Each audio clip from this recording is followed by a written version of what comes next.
الحمد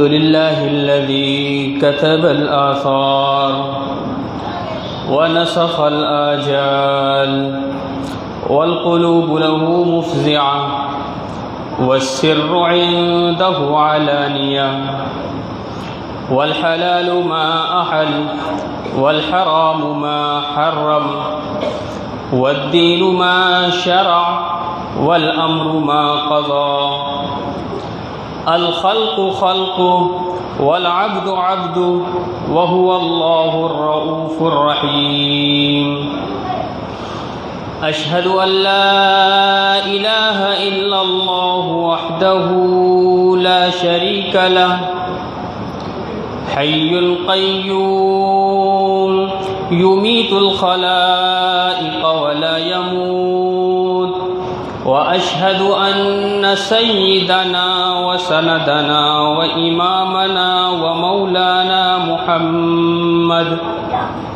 ومولانا محمدا عبده ورسوله أما بعد فأعوذ بالله من الشيطان الرجيم بسم الله الرحمن الرحيم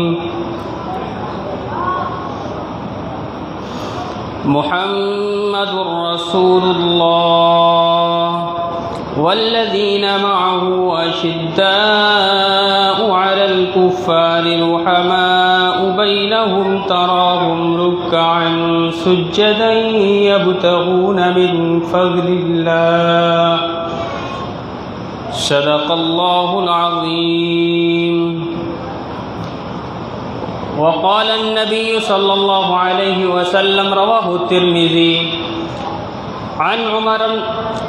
عن عبد الله بن عمر رضي الله تعالى عنه أن النبي صلى الله عليه وسلم إن الله جعل الحق على لسان عمر وقلبه أو كما قال عليه الصلاة والسلام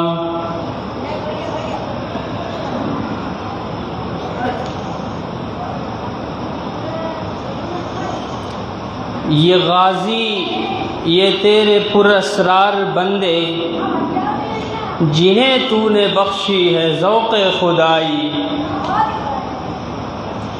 شہادت ہے مطلوب مقصود مومن نہ مال غنیمت نہ کشور کشائی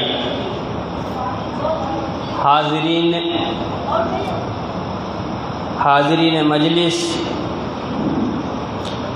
اور شہنشین پر تشریف فرما حضرات علماء کرام اور پردہ نشین مائیں اور بہنیں،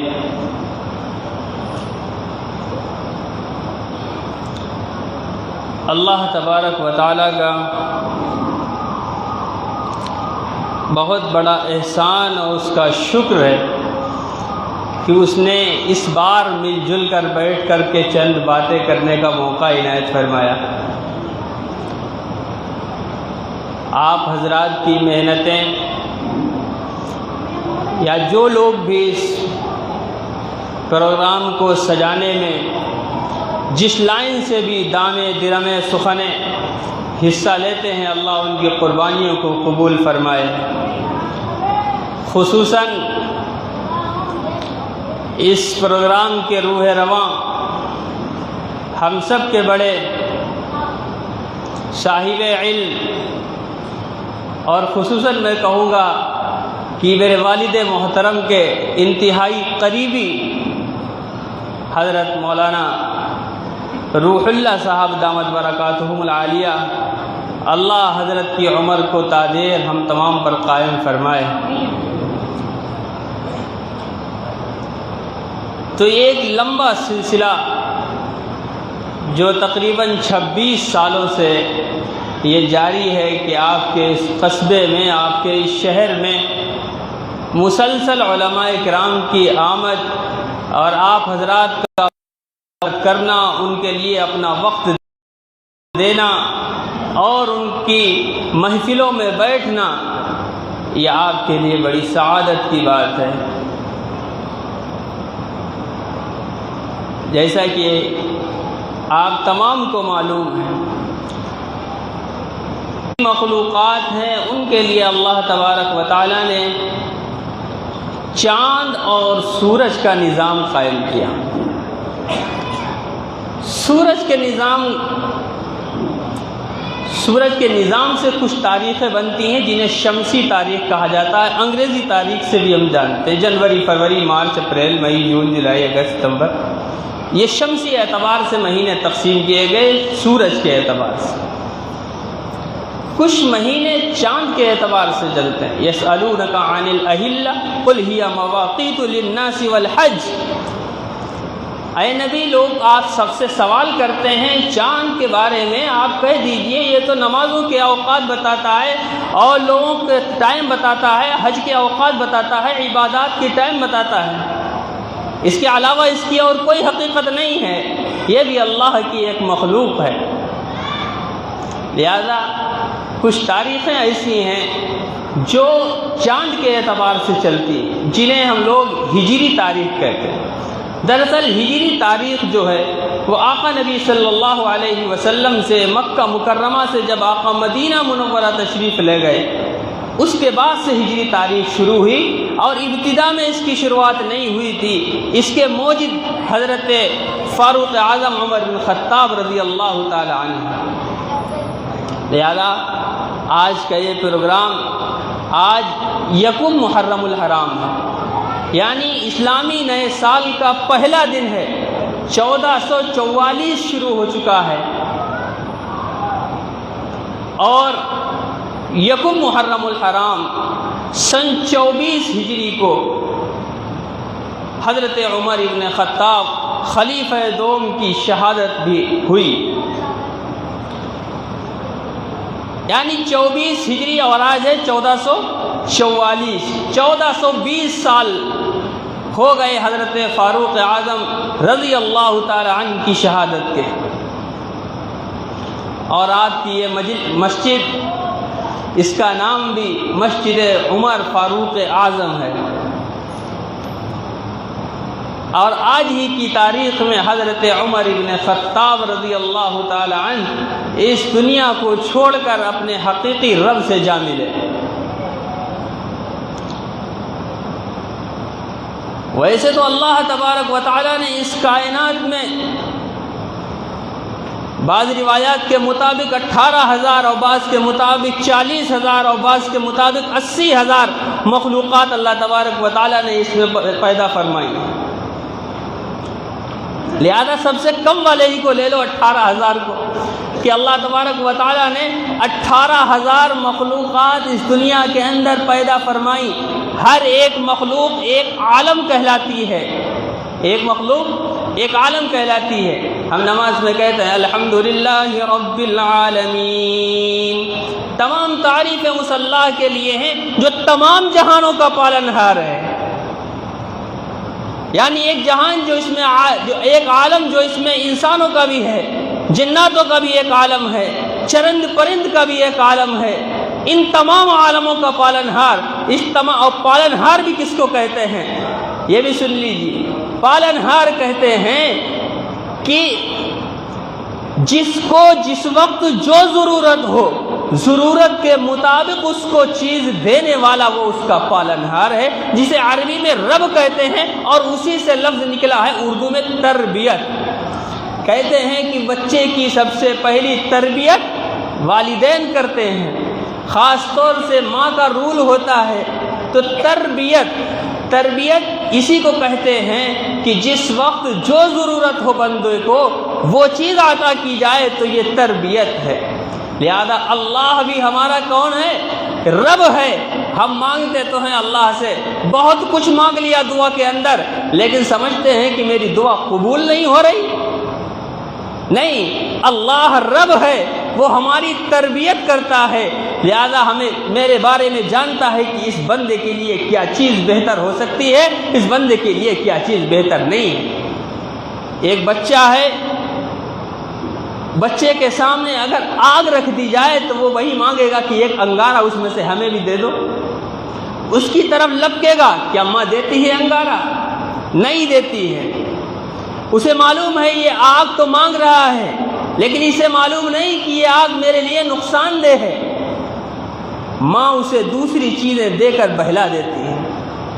اللہ بھی ہماری تربیت کرتا ہے، اللہ بھی ہمارا رب ہے، لہذا اللہ تبارک و تعالیٰ کے سامنے بھی جب ہم کوئی دعا مانگتے ہیں، دعا کے لیے ہاتھ اٹھاتے ہیں، تو کبھی تو وہی چیز مل جاتی ہے، اور کبھی اگر وہ چیز نہیں ملتی تو اللہ ہمیں بہلا دیتا ہے کوئی دوسری چیز دے کے کہ چلو تم مانگ تو یہ رہے تھے لیکن یہ تمہارے لیے مناسب نہیں ہے، یہ تمہیں مل جائے گا تو فتنہ و فساد ہوگا، یہ تمہیں مل جائے گا تو تم بگاڑ میں پڑ جاؤ گے، اگر یہ تمہیں مل جائے گا تو تم ہلاک ہو جاؤ گے، اس لیے تم یہ نہیں، تمہیں یہ چیز سوٹ کرتی ہے۔ اللہ تبارک و تعالیٰ اس دعا کی بدولت کوئی دوسری چیز دے دیتا ہے۔ لیکن بعض بندے ایسے بھی ہوتے ہیں جو دعا کرتے ہیں اللہ سے، لیکن انہیں نہ تو جو چیز دعا مانگی نہ وہ ملتی، اور نہ اس کے بدل میں کوئی انہیں ظاہر ہوتا کہ کوئی چیز ہمیں ملی ہے۔ تو یاد رکھیے ایسی لوگوں کی دعا اللہ تبارک و تعالیٰ کے یہاں نیک اعمالوں کے پورے دفتر بھرے ہوئے ہوں گے۔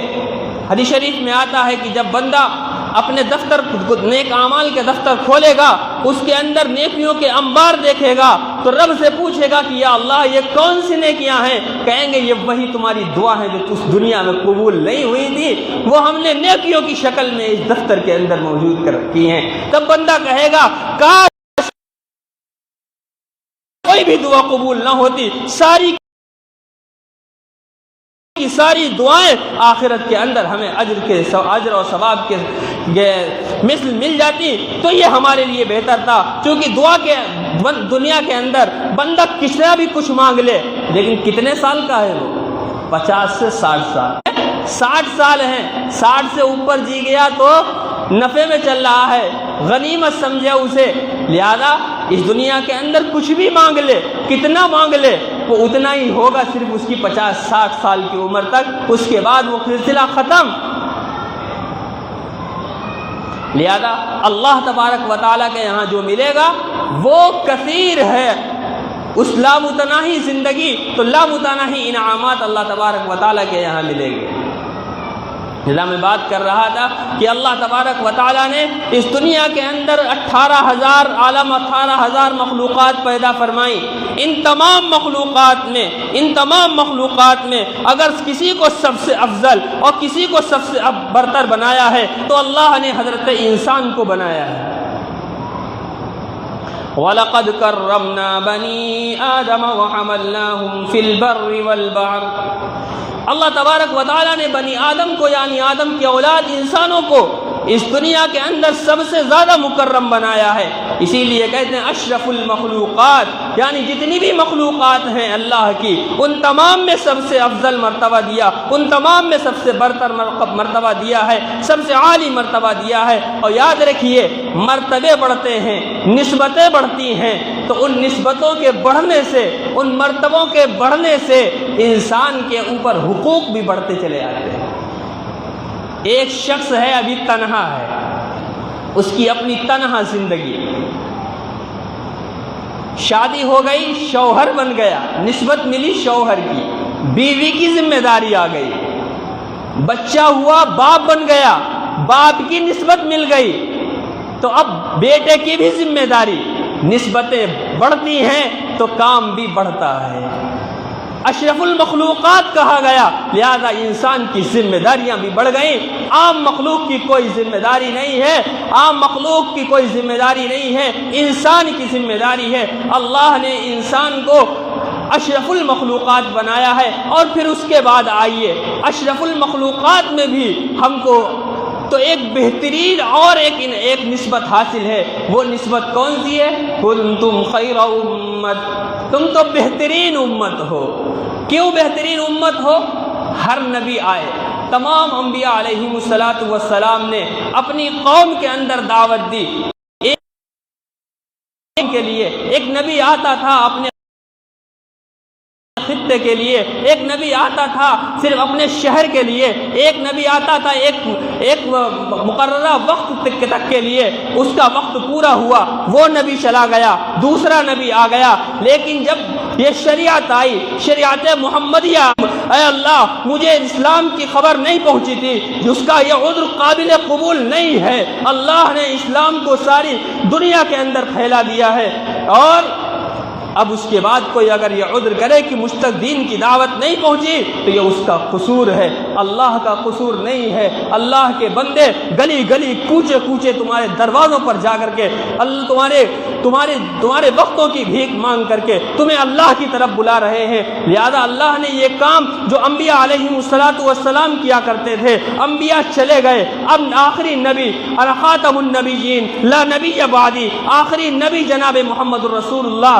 صلی اللہ علیہ وسلم کی بعثت ہو گئی، آپ کے بعد کوئی نبی آنے والا نہیں ہے، آپ نے فرمایا میں ہی آخری نبی ہوں، اب میرے بعد کوئی نبی نہیں آئے گا، لہذا اب نبی نہیں آئے گا تو نبوت قیامت تک جو جاری رہنا ہے وہ کیسے جاری رہے گی؟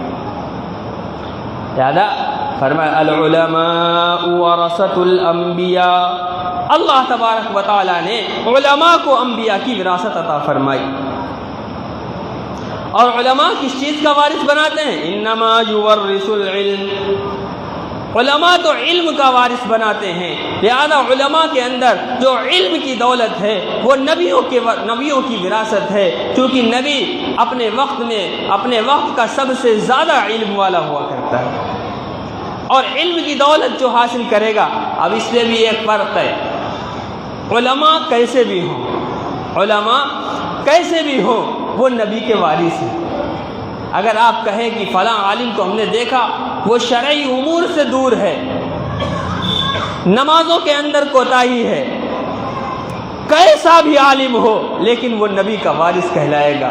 وراثت کے اندر صرف وراثت ہی ہوتی ہے، اس کے اندر اگر کوئی پہلوان کا بچہ لنگڑا پیدا ہو جائے تو کیا پہلوان کا وارث نہیں ہوگا؟ کیوں؟ نبی کی وراثت علم کی ہے، علم ہے تو وہ نبی کا وارث کہلائے گا۔ لہذا اللہ تبارک و تعالیٰ نے یہ علماء سے کام لیا اور اس کے بعد تمام امت سے یہ کام لیا، اسی لیے اس امت کو بہترین امت کہا گیا کہ کنتم خیر امت اخرجت للناس تأمرون بالمعروف وتنہون عن المنکر، کہ تم بہترین امت ہو۔ کیوں بہترین ہو؟ کیونکہ تم نبیوں والا کام کرتی ہو۔ پہلے نبی منع کیا کرتا تھا، نبی برائیوں سے روکا کرتا تھا، اب یہی کام تمہیں دے دیا گیا ہے، تم بھی جہاں برا کام دیکھو وہاں اسے اگر تمہارے اندر قدرت ہے تو تم اپنے ہاتھوں سے اسے روک دو، اگر تمہارے اندر اتنی قدرت نہیں ہے فمن لم یستطع فإن لم یستطع فباللسان، اگر اتنی بھی قدرت تمہارے اندر نہیں ہے تو اپنی زبان سے کم از کم اس برائی کو برا کہو، اگر اتنی بھی قدرت نہیں ہے تو کم از کم اس جگہ سے ہٹ کے چلے جاؤ اور دل سے اس برائی کو برا جانو۔ یہ ہے انبیاء والی خصلت۔ نبی کے سامنے اگر کوئی برائی ہو، کوئی خلاف شرع کام ہو تو نبی کی شان یہ ہے کہ نبی ضرور ٹوکتا ہے۔ اس لیے اے امتیوں، تمہاری بھی یہی ذمہ داری ہے، تمہارے سامنے بھی اگر دین کے خلاف کوئی کام ہو تو تم بھی اسے ٹوکو، اگر طاقت رکھتے ہو تو اپنے ہاتھ سے اس برائی کو روک دو، نہیں طاقت رکھتے ہو تو زبان سے برا کہہ دو، اور اگر اتنا بھی نہیں کہہ سکتے ہو تو کم از کم دل سے برا مانو۔ اللہ کے رسول صلی اللہ علیہ وسلم نے فرمایا وَهَذَا أَضْعَفُ الْإِيمَانِ، اور یہ ایمان کا سب سے نچلا درجہ ہے۔ آج ہم ایمان کی بات کرتے ہیں، اللہ تبارک و تعالیٰ نے صحابہ کے ایمان کو معیار حق ٹھہرایا، آمنو کما آمن الناس، اے منافقین تم بھی ایسے ہی ایمان لاؤ جیسے دیگر صحابہ ایمان لے آئے۔ اولئک الذین امتحن اللہ قلوبہم للتقوی، اللہ نے ان کے قلوب کا، ان کے ایمانوں کا امتحان لیا ہے۔ صحابہ کرام کے جیسا ایمان لے کے آؤ، اللہ نے ایمان کا جو معیار مقرر کیا ہے وہ صحابہ کرام کے ایمان ہیں۔ لہذا تم ایمان لاؤ کیسے؟ جیسے دیگر صحابہ ایمان لائے۔ تو میں نے کہا کہ نسبتیں بڑھتی ہیں، ذمہ داریاں آتی ہیں۔ جب امت محمدیہ کی باری آئی تو اس کی نسبت ایک اسلام کی ہے اور دوسرے امت محمدیہ ہونے کی ہے، آقا نامدار تاجدار مدینہ صلی اللہ علیہ وسلم کی ہم امت میں ہیں، اس لیے ہماری ذمہ داری پچھلی امتوں سے کی ذمہ داریوں سے کہیں زیادہ بڑی ہوئی ہے۔ اسی لیے فرمایا رسول اللہ صلی اللہ علیہ وسلم نے کہ اس امت کو دیگر امتیوں کے اوپر شاہد اور گواہ بنایا جائے گا، اور سب سے پہلے جنت میں داخل ہونے والی بھی یہی امت ہے، چونکہ سب سے پہلے جنت کا جو دروازہ کھلے گا وہ رسول اللہ صلی اللہ علیہ وسلم کے لیے کھلے گا، اور پھر آپ کے بعد آپ کے صحابہ اور آپ کی امت ہی داخل ہوں گے۔ لہذا نبی کریم جناب محمد رسول اللہ صلی اللہ علیہ وسلم جب اپنے ابتدائی دور میں تھے، آقا صلی اللہ علیہ وسلم نے اسلام کی تبلیغ شروع کی تھی۔ شروع کا وقت تھا کہ ابھی صرف 39 لوگ صرف ایمان لائے تھے، 39 لوگ ایمان لائے تھے۔ آقا کے اوپر جو ہے ظلم و ستم کے پہاڑ توڑے جانے لگے تھے۔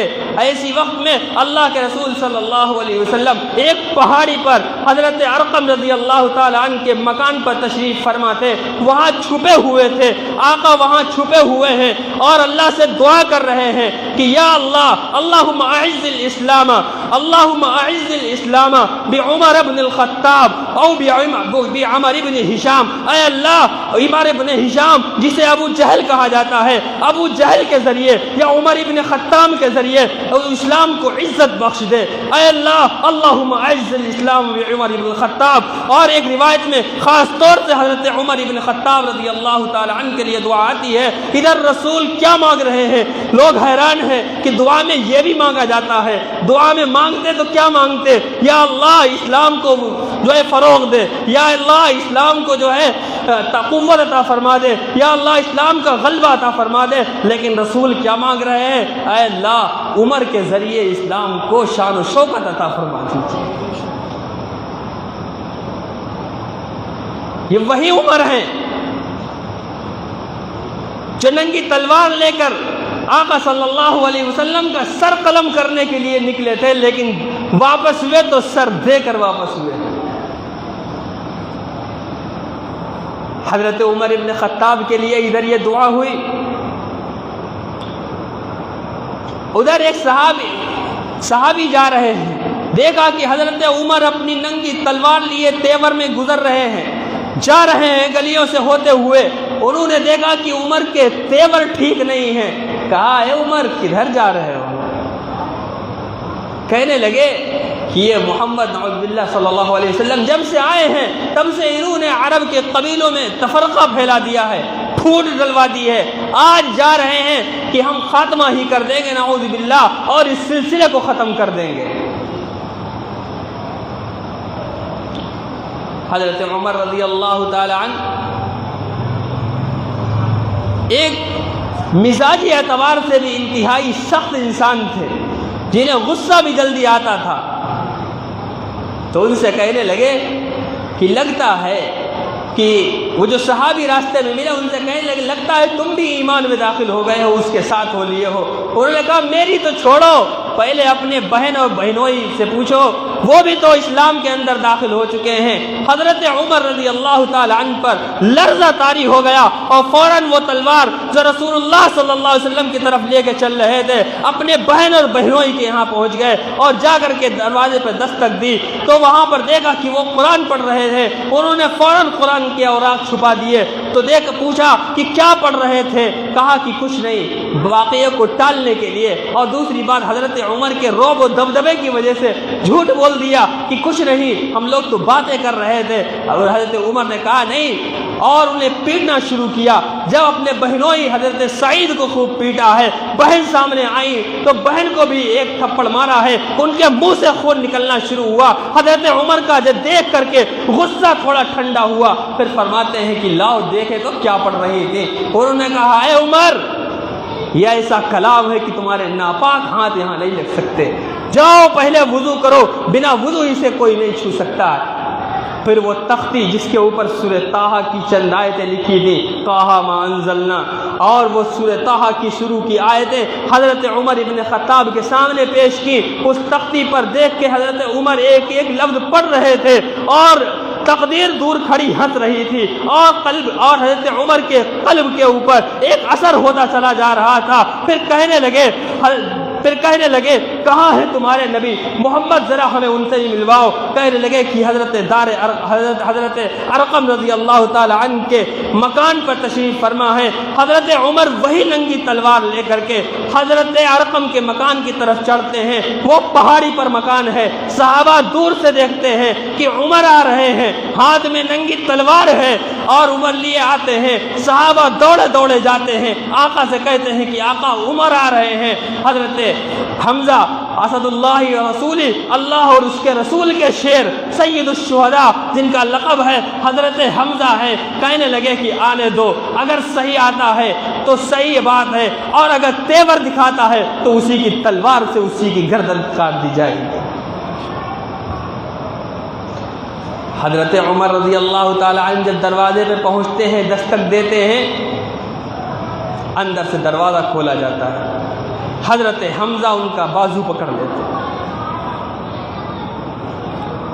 اللہ کے رسول صلی اللہ علیہ وسلم پر وحی کی کیفیات نازل ہو رہی ہیں، آپ پر وحی اتر رہی ہے، قرآن پاک اتر رہا ہے، آپ پر قرآن پاک کا نزول ہو رہا۔ آپ کے سامنے حضرت عمر ابن خطاب کو بٹھا دیا جاتا ہے، اور جب آپ وحی سے فارغ ہوتے ہیں تو کہتے ہیں عمر کہ کس بات کی دیری ہے، کس چیز نے تمہیں روک رکھا ہے؟ حضرت عمر کہتے ہیں اشہد ان لا الہ الا اللہ واشہد ان محمدا عبدہ ورسولہ۔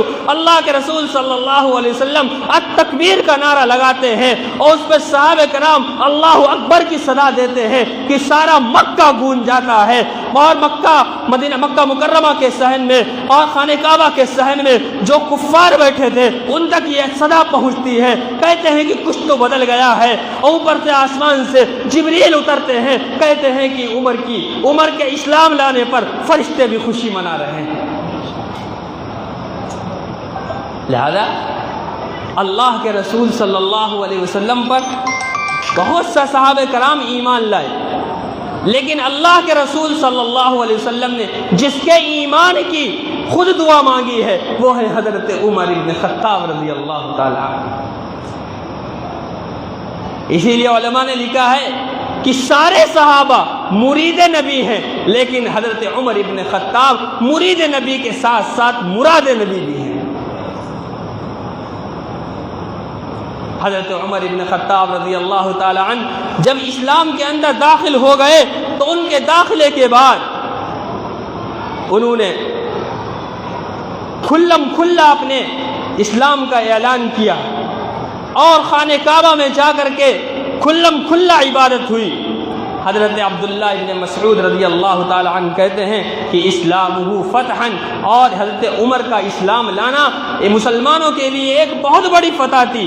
وہجرتہ نصرتاً، اور ان کی ہجرت کرنا مسلمانوں کی بہت بڑی مدد تھی۔ وامامتہ رحمتاً، اور حضرت عبداللہ ابن مسعود فرماتے ہیں حضرت عمر کا خلافت کے اندر امامت کے اوپر قائم ہو جانا یہ مسلمانوں کے لیے بڑی رحمت کی بات تھی۔ آج تک مسلمان عبادت تو کیا اپنا کھلا اپنے اسلام کا اظہار بھی نہیں کر پاتے تھے، لیکن حضرت عمر ابن خطاب کے بعد، ان کے ایمان لانے کے بعد کھلا عبادت۔ خانہ کعبہ کے اندر حضرت عمر گئے اور وہاں پر لوگوں سے تصادم بھی ہوا، جھڑپیں بھی ہوئی، لیکن عبادت کی کھلا عبادت کو جو رواج ہوا ہے، صحابہ کہتے ہیں کہ جب عمر ایمان لائے تو ہم نے کھلا عبادت کرنی سیکھی۔ ہجرت کا وقت آتا ہے، اللہ کے رسول صلی اللہ علیہ وسلم نے صحابہ کو دو ٹولیوں میں تقسیم کیا، ایک کا سرپرست حضرت عمر ابن خطاب کو بنایا، دوسری ٹولی کا سرپرست حضرت امیر حمزہ رضی اللہ تعالی عنہ کو بنایا۔ اب لوگ چھپکے سے ہجرت کر رہے ہیں، چھپکے سے نکل رہے ہیں، لیکن حضرت عمر ابن خطاب جاتے ہیں، خانہ کعبہ کی سیڑھیوں پر چڑھتے ہیں اور اعلان کرتے ہیں کہ آئے لوگوں، میں ابھی فی الحال اللہ کے حکم سے ہجرت کے لیے ہجرت کر رہا ہوں، مکہ چھوڑ رہا ہوں، اور میں یہ اعلان اس لیے کر رہا ہوں کہیں بعد میں تم یہ نہ کہنا کہ عمر چھپکے سے بھاگ گیا، عمر چھپکے سے نکل گیا ہے۔ میں یہ اعلان کر کے جا رہا ہوں کہ میں ابھی یہاں سے نکل رہا ہوں، اگر کسی کو اپنی بیوی کو بیوہ کرنا ہو تو وہ میرے سامنے آ جائے، اپنے بچوں کو یتیم کرنا ہو تو وہ میرے سامنے میرا راستہ روک لے۔ حضرت عمر یہ اعلان کرتے ہیں، اور یہ اعلان کرنے کے بعد مسجد خانہ کعبہ کی سیڑھیوں سے اتر کر کے جاتے ہیں۔ کسی میں کوئی جرأت نہیں ہوئی کہ حضرت عمر ابن خطاب کا راستہ روک سکے۔ اللہ نے وہ رعب اور وہ جلال انہیں عطا کیا تھا، وہ قوت عطا کی تھی، اور فراست عطا کی تھی کہ حضرت عمر رضی اللہ تعالی عنہ کے بارے میں خود آقا نبی کریم فرماتے ہیں لو کان بعدی نبی لکان عمر۔ نبی کے اندر تو نبیوں والی فراست ہے، نبی تو ایسا عمر تو ایسا بھانپ لیتے ہیں جیسا کہ نبی بھانپتے تھے، ایسے عمر بھانپ لیتے ہیں۔ اسی لیے فرمایا کہ عمر اگر میرے بعد، چونکہ نبی امام نبوت کا سلسلہ تو ختم ہو گیا، اگر خدا نخواستہ آقا کے بعد بھی کوئی نبی آتے، اب تو چونکہ آنا نہیں ہے، اگر آتے بھی تو اگر ہوتا تو وہ کون ہوتا؟ بولیے بھائی، حضرت عمر ہوتے۔ اگر آقا کے بعد کوئی نبی ہوتا تو عمر ہوتے۔ کیونکہ وہ فراست اور وہ شجاعت، وہ بہادری، وہ ہمتی، وہ رعب و دبدبہ جو اللہ انبیاء کو دیتا ہے، وہ حضرت عمر رضی اللہ تعالی عنہ کے اندر وہ خصلتیں پائی۔ آپ کی فراست کی بات بتائیں، جس وقت آپ کو شہید کیا گیا، شہادت سے پہلے ابو لولو فیروز نامی جو مجوسی ایرانی تھا، وہ آیا اور آ کر کے اس نے حضرت عمر سے ملاقات کی۔ ملاقات کے بعد حضرت عمر نے اس سے پوچھا کہ تم کیا کام کرتے ہو؟ اس نے اپنے وظیفے کی شکایت کی کہ میرے جو آقا ہیں حضرت مغیرہ ابن شعبہ، وہ میرے آقا جو ہیں وہ مجھے پورا پیسہ نہیں دیتے ہیں، کم تنخواہ دیتے ہیں ہمیں۔ تو ان سے کہنے لگے کہ تم کرتے کیا ہو؟ کہنے لگے کہ میں خنجر بناتا ہوں۔ حضرت عمر ابن خطاب رضی اللہ تعالی عنہ نے کہا کہ اچھا، تم میرے لیے بھی ایک اچھا سا خنجر بناؤ۔ تو اس نے کہا کہ ایسا خنجر بناؤں گا کہ دنیا یاد رکھے گی۔ وہ چلا گیا۔ حضرت عمر حضرت علی سے کہتے ہیں کہ اے علی، یہ شخص مجھے جو ہے مارنے کی دھمکی دے کے گیا ہے۔ اللہ کے وہ حضرت علی نے پوچھا کہ کیا کہا؟ اس نے کہا ہے کہ ایسا خنجر بنا کے دوں گا جو دنیا یاد رکھے گی۔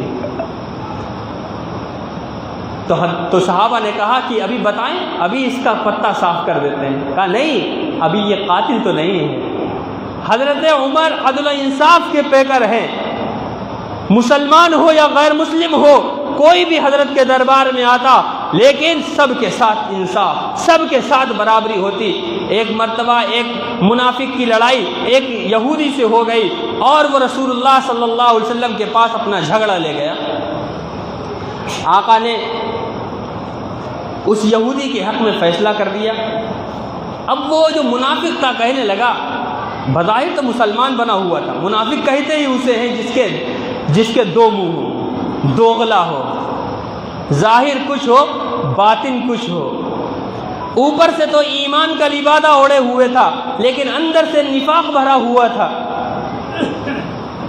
لہذا کہنے لگا کہ ہم رسول اللہ صلی اللہ علیہ وسلم کا فیصلہ نہیں مانیں گے، چلو حضرت عمر کے پاس چلو۔ وہ سوچتا تھا کہ حضرت عمر جلالی آدمی ہیں، حضرت عمر کے سامنے جب یہ یہودی پہنچے گا اور ہم ایک تو مسلمان کے لباس میں ہیں، لہذا وہ فیصلہ تو وہ میرے حق میں کریں گے۔ رسول اللہ نے تو یہاں اس کے حق میں فیصلہ کر دیا۔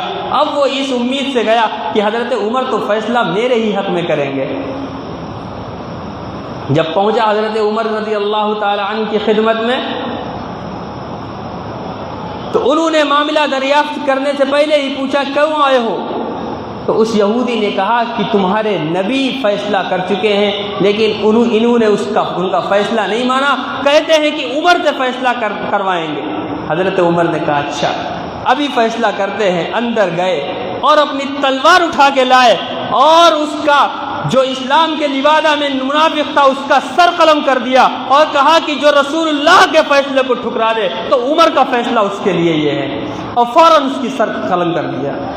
حضرت عمر رضی اللہ تعالی عنہ کا اسی لیے کہ آپ کے یہاں دونوں برابر تھے، انصاف پروری میں حضرت عمر رضی اللہ تعالیٰ عنہ کا فرمان ہے، اپنے دور خلافت میں حضرت عمر رضی اللہ تعالیٰ عنہ نے فرمایا کہ اگر دجلہ اور فرات پر کوئی کتا بھی بھوکا بخشی، جس کی دعا نبی کریم صلی اللہ علیہ وسلم نے مانگی تھی، آپ کی دعا قبول ہوئی اور عمر ابن خطاب کے ذریعے اسلام کو اللہ نے عزت بخشی۔ حضرت عمر رضی اللہ تعالی عنہ خلیفہ دوسرے خلیفہ ہیں۔ آپ کے بے شمار واقعات ہیں، اگر گنانے پہ آ جائیں تو قرآن کی آیتیں احادیث مبارکہ بھرے پڑے ہیں۔ خود رسول اللہ صلی اللہ علیہ وسلم کی وفات کا واقعہ پہ نظر ڈالیے کہ حضرت عمر کے اوپر لرزہ طاری ہے آقا کی محبت میں کہ کس نے کہہ دیا کہ نبی دنیا سے فوت ہو گئے، چونکہ آپ کی نگاہ حضرت آقا صلی اللہ علیہ وسلم کے قلب اطہر پر تھی، دیکھ رہے تھے آپ کا قلب اطہر ہے۔ نبی جو ہے اس دنیا سے رخصت ہوتا ہے، لیکن وہ اپنی قبر کے اندر حیات رہتا ہے، اس کے اندر حیات باقی رہتی ہے۔ بعد نے لکھا ہے کہ حیات برزخی ہے، بعد نے لکھا حیات دنیاوی بھی ہے۔ اگر حیات دنیاوی مانو تو قرآن کیا کہتا ہے؟ انک میت وانہم میتون، اے نبی آپ کو بھی اس دنیا سے جانا ہے اور ساری کائنات کو جانا ہے، لیکن نبی کا جانا الگ ہے، کائنات کا جانا الگ ہے، تمام امتیوں کا جانا الگ ہے، نبی کا جانا الگ ہے۔ اس لیے قرآن نے ایک الگ لفظ لے کے آئے، انک میتون، آپ کو جانا ہے، وانہم میتون، اور جتنے لوگ ہیں سب کو جانا ہے۔ دونوں کے جانے میں فرق ہے۔ جس طرح سے نبی سوتے تھے تو سونے میں آپ کا دل جاگتا رہتا ہے۔ حضرت عمر ابن خطاب رضی اللہ تعالی عنہ ننگی تلوار لیے ٹہل رہے ہیں کہ جس نے کہہ دیا کہ محمد صلی اللہ علیہ وسلم اس دنیا سے چلے گئے تو اس کا سر قلم کر دیں گے۔ مسجد نبوی کے صحن میں ننگی تلوار لیے ٹہل رہے ہیں، کوئی حضرت عمر کو روکنے والا نہیں ہے، سب کی ہوا خراب ہو رہی ہے، کون کہے جا کر کے، کون سمجھائے جا کر کے۔ اتنے میں حضرت ابو بکر صدیق آتے ہیں، کہیں سفر سے آ رہے ہیں، باہر سے آ کے دیکھتے ہیں کہ حضرت عمر ابن خطاب جو ہے اپنے ہاتھ میں ننگی تلوار لیے ٹہل رہے ہیں اور یہی جملہ کہہ رہے ہیں کہ جس نے کہہ دیا کہ آقا اس دنیا سے چلے گئے اس کا سر قلم کر دیا جائے گا۔ حضرت ابو بکر حضرت عمر سے کچھ نہیں بولے، سیدھے ممبر پر تشریف لے گئے اور ممبر پر جانے کے بعد قرآن کریم کی ایک آیت تلاوت فرمائی، وما محمد الا رسول قد خلت من قبله الرسل افإن مات او قتل انقلبتم على اعقابكم ومن ينقلب على عقبيه۔ حضرت عمر رضی اللہ تعالی عنہ نے جب یہ آیت حضرت ابوبکر صدیق سے سنی تو فوراً اپنی تلوار نیچے کر لی اور کہنے لگے کہ ایسا لگ رہا ہے کہ یہ آیت ابھی نازل ہو رہی ہے، جس کا ترجمہ ہے کہ یقیناً محمد صلی اللہ علیہ وسلم اس دنیا سے رخصت ہو گئے اور اس سے آپ سے پہلے بھی بہت سے انبیاء آئے اور وہ انبیاء بھی یہاں سے رخصت ہوئے ہیں کہ اگر تم اللہ پر ایمان لاتے ہو تو یقیناً ان اللہ قد باق، اللہ تبارک و تعالیٰ بھی زندہ ہے اور ہمیشہ رہے گا۔ اگر تم جو ہے محمد صلی اللہ علیہ وسلم پر ہی صرف ایمان لائے تھے تو یقیناً محمد صلی اللہ علیہ وسلم اس دنیا سے جا چکے ہیں۔ قرآن کی جب یہ آیت پڑھی ہے حضرت عمر ابن خطاب نے فوراً اپنی تلوار نیچے کر لی ہے۔ پھر اس کے بعد حضرت عمر رضی اللہ تعالی عنہ کی یہ جلال کی بات تھی کہ آپ کے سامنے بڑے سے بڑے صحابہ آپ رک نہیں رہے تھے، اور پھر حضرت عمر کے اوپر جو فوقیت دیکھو تو کسے حاصل ہے؟ حضرت ابو بکر صدیق کو حاصل ہے۔ حضرت عمر کے مزاج کو سمجھنے والا کون ہے؟ حضرت ابو بکر صدیق ہیں۔ حضرت ابو بکر صدیق آتے ہیں، فوراً اگر عمر سے کہتے کہ اے عمر اپنی تلوار نیچی کر لے، حضرت عمر بھی اپنی تلوار نیچی کرنے والے نہیں تھے۔ حضرت عمر سے کچھ نہیں کہا، سیدھے ممبر پر گئے اور قرآن کریم کی آیت جب پڑھی ہے حضرت عمر نے خود بخود اپنے آپ اپنی تلوار کو نیچے کر لیا۔ تو صدیق کی صداقت دیکھیے، صدیق کا مرتبہ دیکھیے، اسی لیے صدیق کو سب سے پہلے حضرت علی بھی حاضر ہیں۔ اللہ کے رسول صلی اللہ علیہ وسلم مرض الوفات میں ہیں، اللہ کے رسول صلی اللہ علیہ وسلم کو یہ اطلاع بھی ہے۔ خود حضرت علی رضی اللہ تعالی عنہ فرماتے ہیں کہ میں موجود تھا اور میرے موجودگی کی خبر بھی آقا کو تھی، لیکن آقا نے اپنی مصلح کے لیے، اپنی امامت کے لیے حضرت ابوبکر صدیق کو چنا، اسی لیے بعد میں امام المسلمین بھی حضرت ابوبکر صدیق کو بنایا گیا۔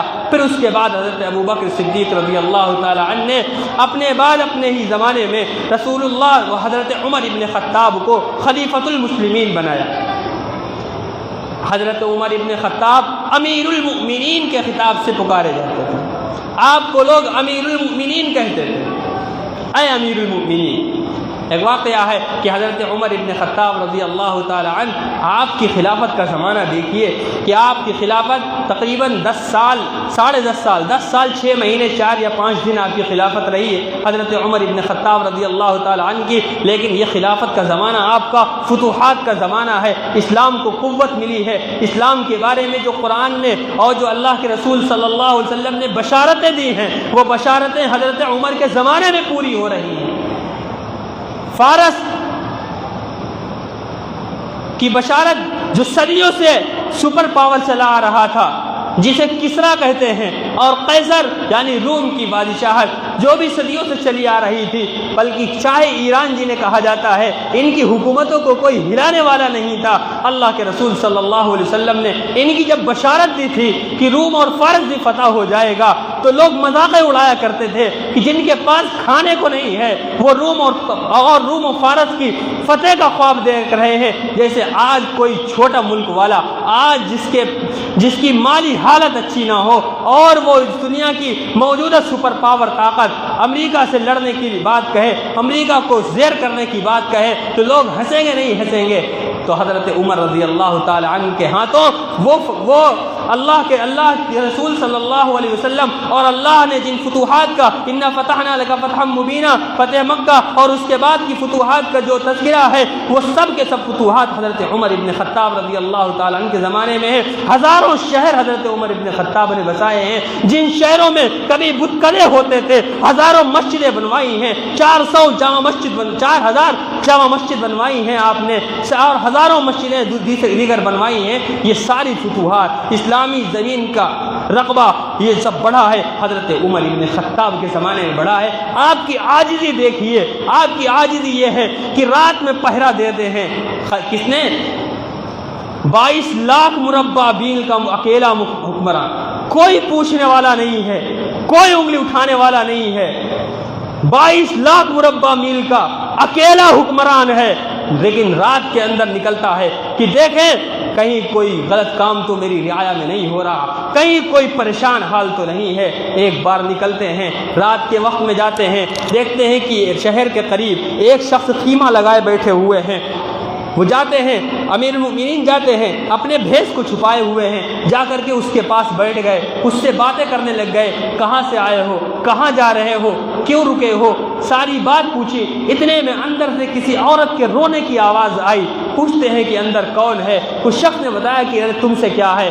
جب زیادہ اصرار کیا تب بتایا کہ اندر ایک عورت ہے جو دید زہ کے اندر بچے کی ولادت کے درد میں تڑپ رہی ہے، اکیلی ہے، اس کے کوئی مدد کرنے والا نہیں ہے. عمر بن خطاب اٹھتے ہیں، اپنے گھر جاتے ہیں، حضرت علی کی بیٹی جو آپ کی زوجہ تھی حضرت ام کلثوم کو لیتے ہیں، لے کر جاتے ہیں اور جا کر کے اندر جاتے ہیں اور اس سے جا کر کے اس دیہاتی سے بیٹھ کر کے حضرت امیر المؤمنین بات کرنے لگ جاتے ہیں. اتنے میں اندر سے وہ آواز دیتی ہیں کہ امیر المؤمنین اپنے دوست کو خوشخبری دے دو، لڑکے کی ولادت ہوئی.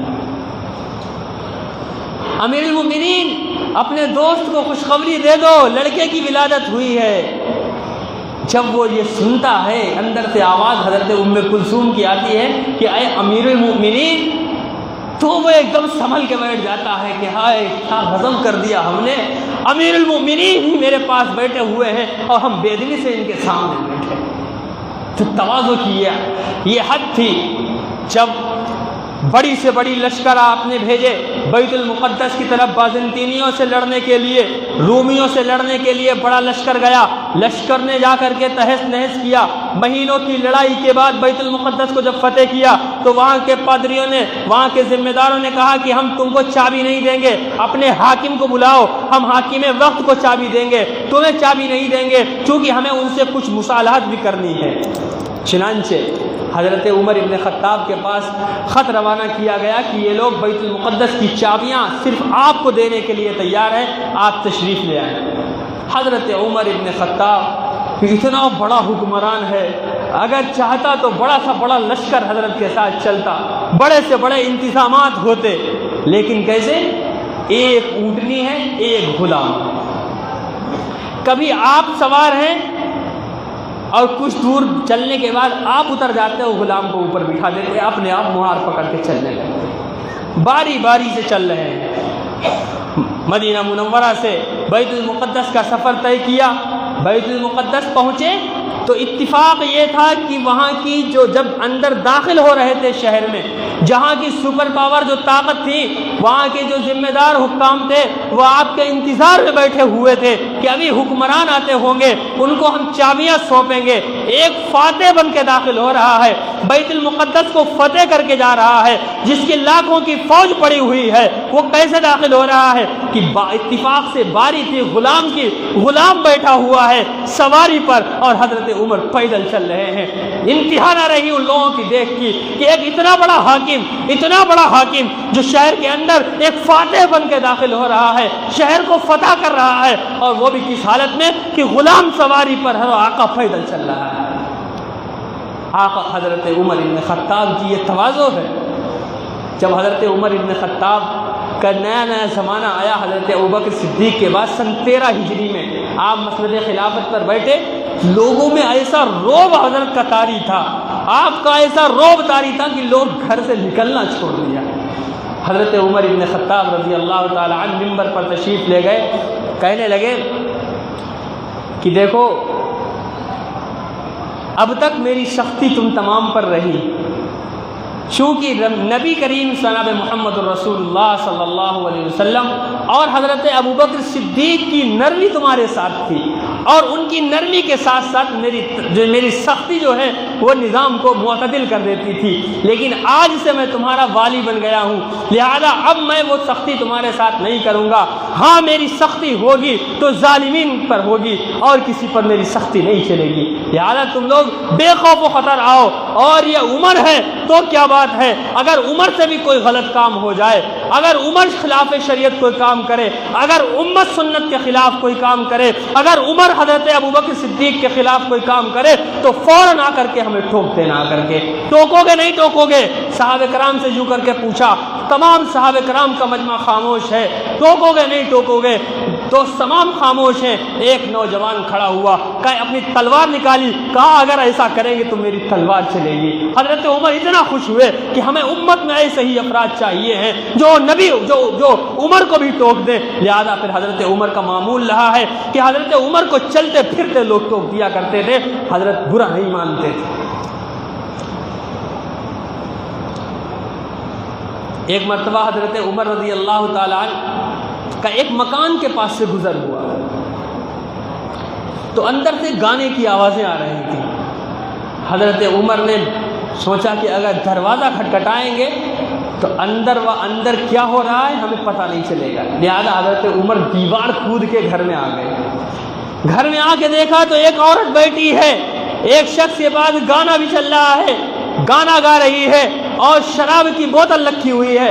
حضرت عمر کو دیکھ کے اس کے ہوش باختہ ہو گئے، اور حضرت عمر جب وہاں موجود ہوئے، حضرت عمر نے اسے پکڑا تو وہ کہنے لگا کہ اے امیر المؤمنین، ہم نے تو ایک گناہ کیا ہے لیکن آپ نے کئی گناہ کیے دیے۔ اللہ نے فرمایا ہے کہ تم کسی کے گھر میں بلا اجازت مت جاؤ، اور آپ میرے گھر میں بلا اجازت آئے ہیں۔ اللہ نے حکم دیا کہ سلام کر کے جاؤ، آپ بلا سلام کے آئے ہیں۔ اللہ نے حکم دیا کہ دروازوں سے داخل ہو، آپ دیوار کود کے آئے ہیں۔ اے عمر، اگر میری غلطی ہے تو بھی تمہاری بھی غلطی ہے کہ تم میرے گھر میں داخل ہوئے ہو۔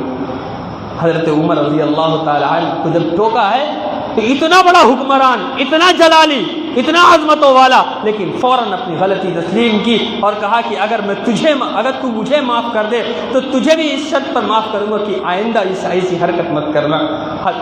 تو یہ حضرت عمر رضی اللہ تعالی عنہ کی کسر نفسی تھی کہ آپ اتنے جلیل القدر ہونے کے باوجود ایک ادنا سا بھی شخص کوئی ٹوک دیتا تو آپ اس کی تحسین فرماتے، اس کی تعریف کرتے۔ ایک مرتبہ ایک حاملہ عورت آ گئی تو اس پر حد لگانا تھی۔ حضرت عمر نے اعلان کر دیا کہ اس کے حد لگائی جائے گی، سنسار کیا جائے گا۔ حضرت علی رضی اللہ، حضرت مغیرہ ابن شعبہ آئے، کہنے لگے کہ یا امیر المؤمنین، یہ عورت ابھی حاملہ ہے، اگر ابھی حد لگائی گئی تو 2 جانیں جائیں گی۔ حضرت امیر المؤمنین عمر ابن خطاب رضی اللہ تعالی عنہ نے فوراً اپنا فیصلہ واپس لیا اور فرمایا لو کان مغیرا لہلک عمر، اگر مغیرہ ابن شعبہ نہ ہوتے تو آج عمر ہلاک ہو جاتا۔ اسی طرح اور حضرت علی رضی اللہ تعالی عنہ کا واقعہ ہے کہ ایک مجنونہ لڑکی تھی جس کے اوپر حضرت نے حد جاری کرنے کا اعلان کر دیا۔ جب اسے لایا گیا اتفاق سے حضرت علی بھی آ گئے۔ حضرت علی نے کہا اے عمر کیا کرنے جا رہے ہو، یہ تو مجنونہ ہے، یہ مرفوع القلم ہے، اللہ نے تو اس کے اوپر سے قلم اٹھا لیا، تم اسے کیوں حد کر دینے جا رہے ہو؟ فرماتے ہیں لولا علی لہلک عمر، اگر اس وقت علی نہ ہوتے تو عمر ہلاک ہو جاتا۔ یہ کسر نفسی تھی، عاجزی تھی، تمام کو اپنے سے اوپر رکھتے تھے، حالانکہ حقیقت جانتی ہے کہ اللہ کے رسول نے خود حضرت عمر رضی اللہ تعالی عنہ کو محدث کہا ہے۔ آپ نے ایک خواب دیکھا، نبی کریم جناب محمد رسول اللہ صلی اللہ علیہ وسلم نے صحابہ کی مجلس میں اپنا خواب بیان کیا کہ ہم نے ایک خواب دیکھا ہے کہ میں دودھ پی رہا ہوں اور دودھ میرے ناخنوں سے بھی نکل رہا ہے، میں پورا شکم سیر ہو گیا، پھر میں نے وہ دودھ حضرت عمر کو دیا ہے، پھر حضرت عمر نے اس دودھ کو پیا ہے۔ اتنا بتانا تھا کہ صحابہ نے عرض کیا کہ یا رسول اللہ آپ نے خواب دیکھا ہے تو اس خواب کی تعبیر بھی بتا دیں۔ اللہ کے رسول صلی اللہ علیہ وسلم نے فرمایا کہ اس کی تعبیر ہے علم، یعنی اللہ تبارک و تعالیٰ نے حضرت عمر ابن خطاب کو علم کا بھی بڑا مرتبہ حاصل دیا تھا، لیکن کبھی بھی اپنے آپ کو حضرت عمر نے اہل علم میں شمار نہیں کیا۔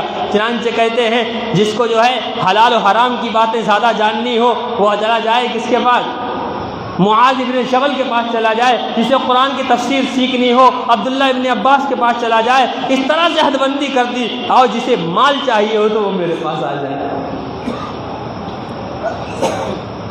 حضرت عبداللہ ابن مسعود رضی اللہ تعالی عنہ چونکہ چھوٹے صحابی ہیں، بڑے صحابی موجود ہیں، لیکن آپ حضرت عبداللہ ابن مسعود، حضرت عبداللہ ابن عباس رضی اللہ تعالی عنہ پر انتہائی مشفق تھے، آپ کو بڑا اعزاز دیتے تھے، آپ کو بڑا اکرام کرتے تھے۔ تو صحابہ کے اندر شیمگوئیاں ہونے لگیں کہ یہ کل کا بچہ ہے اور اسے امیر المؤمنین اتنی عزت دیتے ہیں، کیا بات ہے؟ تب فرمایا کہ اس بندے کو اللہ تبارک و تعالیٰ نے قرآن کا علم دیا ہے، تفسیر کا علم دیا ہے، اس علم کی بنیاد پر عمر اس کی جو ہے اس کی عزت کرتا ہے،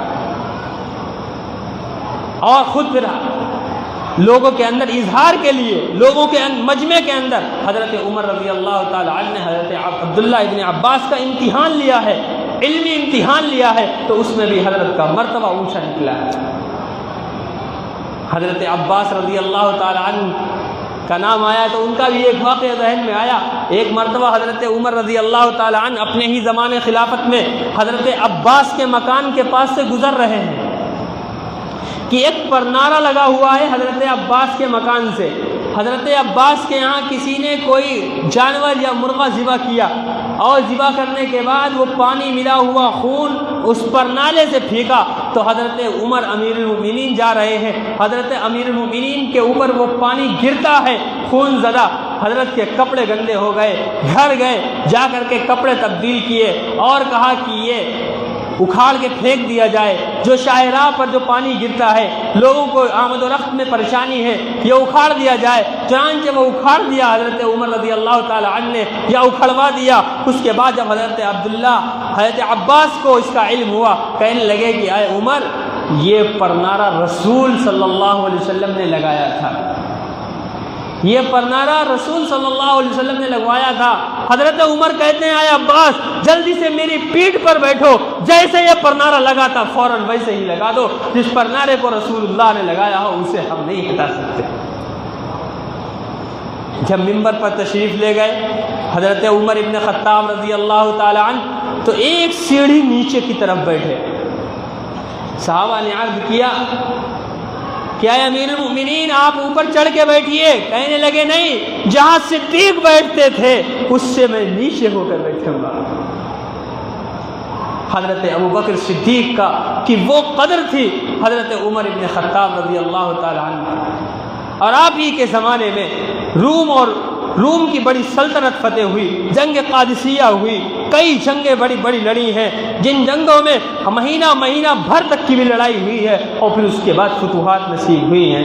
ایک واقعہ ہے کہ حضرت ساریہ رضی اللہ تعالی عنہ جو حضرت عمر بن خطاب رضی اللہ تعالی عنہ کے کرامات میں سے یہ واقعہ بیان کیا جاتا ہے کہ حضرت ساریہ کو ایک جنگ میں بھیجا ہے، وہ جنگ پہ جا رہے ہیں، سپہ سالار ہیں اللہ، اور حضرت عمر ادھر خطبہ دے رہے ہیں، خطبے کے دوران کہنے لگے یا ساریہ الجبل، یا ساریہ الجبل، یا ساریہ الجبل، اے ساریہ پہاڑ کی طرف جاؤ، اے ساریہ پہاڑ کی طرف ہو جاؤ، اے ساریہ پہاڑ کی طرف ہو جاؤ، اور پھر اپنا خطبہ دینے لگے۔ لوگوں میں کہیں کہ یہ بے ربط جملہ بیچ میں کہاں سے آ گیا، کہاں کی بات چل رہی تھی، بیچ میں کہنے لگے یا ساریہ الجبل، یا ساریہ الجبل۔ حضرت مغیرہ ابن شعبہ حضرت عمر رضی اللہ تعالی عنہ سے قدرے بے تکلف تھے، بعد میں پوچھنے لگے کہ امیر المؤمنین آج آپ سے ایک ایسی چیز سنی ہے کہ جو بے ربط گفتگو تھی، خطبہ چل رہا تھا اور آپ خطبے کے دوران کہہ رہے ہیں یا ساریہ الجبل، یا ساریہ الجبل، کیا مقصد ہے اس کا؟ حضرت عمر رضی اللہ تعالیٰ عنہ کہنے لگے کہ جب میں خطبہ دے رہا تھا تو ایک دم میرے سامنے ایک منظر آیا، وہ منظر میں دیکھ رہا ہوں کہ ایک پہاڑی ہے، پہاڑی کے سامنے بھی دشمن ہے، پہاڑی کے پیچھے بھی دشمن ہے۔ حضرت ساریہ اپنی فوج لیے پہاڑی پر کھڑے ہوئے ہیں۔ فوراً میں نے چیخ کے کہا اے ساریہ پہاڑ کے دامن میں ہو جاؤ، پہاڑ کی طرف دیکھو ادھر بھی دشمن ہے۔ حضرت ساریہ جو ہے کوئی میں نے یہ دیکھا کہتے ہوئے فوراً وہ منظر میرے سامنے سے غائب ہوا، تو میں فوراً پھر اپنا خطبہ دینے لگا۔ وہ واقعہ صحابہ نے نوٹ کر لیا، وہ تاریخ اور دن نوٹ کر لی۔ جب وہاں سے قاصد آیا، قاصد سے پوچھا گیا کہ فلاں فلاں وقت میں کوئی واقعہ تو نہیں ہوا؟ کہنے لگا اسی واقعے کے تحت تو میں آیا ہوں۔ جب جنگ ہو رہی تھی، جنگ کے دوران ایک آواز آئی اور وہ آواز بھی امیر المؤمنین کی تھی، یہ کہہ رہے تھے اے ساریہ پہاڑ کی طرف جا، اے ساریہ پہاڑ کی طرف جا۔ تو فوراً ہم لوگ پہاڑ کی طرف ہوئے تو دیکھا پیچھے بھی دشمن تھا، لہذا ہم نے دونوں طرف حملہ کیا، ہم آگاہ ہو گئے اور ہم نے جنگ جیت لی۔ تو یہ حضرت عمر رضی اللہ تعالی عنہ کی کرامات میں سے اللہ نے انہیں بڑا مرتبہ عطا کیا، بڑا مقام عطا کیا۔ لہذا کسی کے مائی کے لال میں یہ تو ہمت نہیں تھی کہ حضرت عمر سے آمنا سامنا کرتا۔ حضرت مغیرہ کا ہی غلام ابو لؤلؤ جس کا نام ابھی بتایا، یہ مسجد نبوی کے ممبر میں چھپ کے بیٹھ گیا، اور حضرت جب فجر کی نماز پڑھانے کے لیے سن 23 ہجری میں جب آپ مدینہ منورہ مسجد نبوی میں اندر پہنچے تو اس نے اس خنجر سے جو زہر کا بجھا ہوا تھا آپ کے پیٹ پر بھونکا ہے، 6 بار کیے ہیں، اور پھر وہاں سے بھاگنے کی سعی کی ہے۔ ادھر حضرت عمر رضی اللہ تعالی عنہ تاب نہ لا سکے کیونکہ وہ زہر کا بجھا ہوا خنجر تھا، آپ کے اوپر غشی تاری ہوئی، آپ گرنے لگے۔ حضرت عبد الرحمن بن عوف کا ہاتھ پکڑا، مصلی پر پہنچایا۔ حضرت عمر گر رہے ہیں، دمی دنیا سے جا رہے ہیں، شہادت کا جام نوش فرما رہے ہیں، لیکن نماز ترک نہیں کر رہے ہیں۔ حضرت عمر بے ہوش ہوئے، عبد الرحمن بن عوف مصلی پہ گئے ہیں، عبد الرحمن بن عوف نے نماز پڑھائی ہے، اور وہ ظالم، وہ ابو لؤلؤ فیروزی مجوسی، وہ منافق وہاں سے جب بھاگا ہے، بھاگنے کے بعد اس نے دیکھا کہ صحابہ کرام سب بنائے کھڑے ہوئے ہیں۔ صحابہ کی سب کیسی تھی؟ قرآن کہتا ہے کأنہم بنیان مرصوص، سیسا پلائی ہوئی دیوار کی طرح صحابہ سب بندی کھڑے ہوئے ہیں، اسے نکلنے کی جگہ نہیں دی ہے۔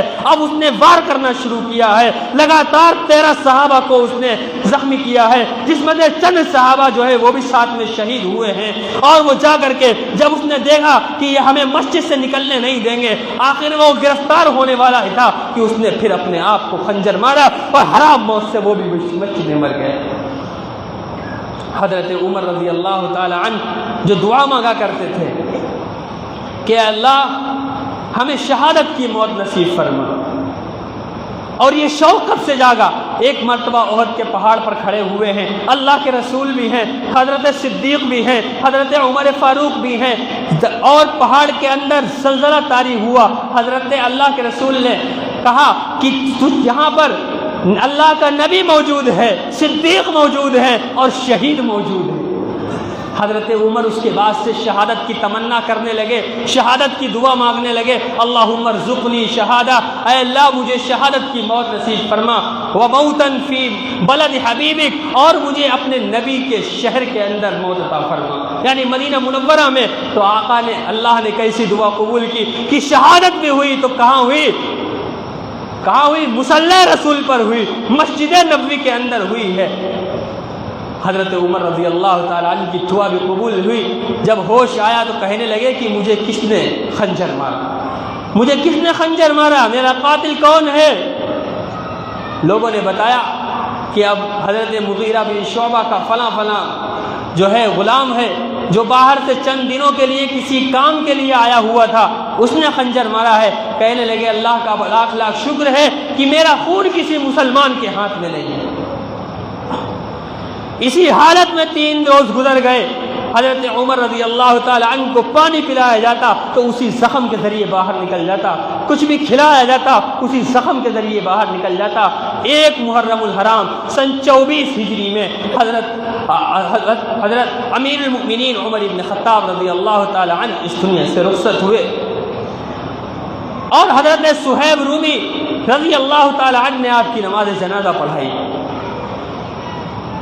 لہذا یہ وہی یادگار ہے، اسلامی نئے سال کا پہلا دن شہادت، اور خنجر کب مارا گیا؟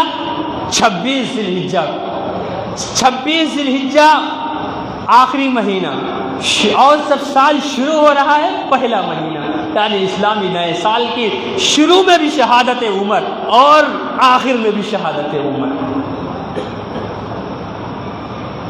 اب حضرت عمر رضی اللہ تعالی عنہ بستر مرگ پر ہیں، اپنے بیٹے حضرت عبداللہ کو بلایا اور کہنے لگے کہ جاؤ ام المؤمنین اما عائشہ صدیقہ کے پاس جاؤ اور ان سے کہنا کہ اپنے حجرے میں میرے لیے قبر کی جگہ دے دیں، اپنے والد کے قدموں کے تلے ہمیں جگہ دے دیں، صدیق کے قدموں تلے دفن ہونا چاہتا ہوں۔